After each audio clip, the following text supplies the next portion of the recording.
উপকার। আমার নাম ফারজানা হক কাজল। আমরা একটি লালন গীতি গান করব। যারা লালন ভক্ত আছেন আমাদের গান কিন্তু অবশ্যই শুনবেন। আমাদের গান তাহলে শুরু করা যাক। আর গান শেষে সবাই লাইক কমেন্ট শেয়ার করে দেবেন। কেউ কারো নয় দুঃখের দুঃখী হবে, কেউ কারো নয় দুঃখের দুঃখী।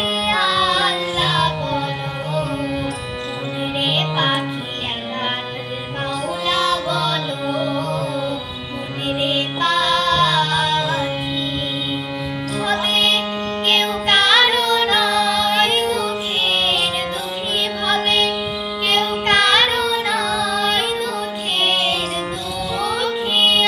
আল্লাহ বলো মনের পাখি একবার মাওলা বলো মনের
হবে, কেউ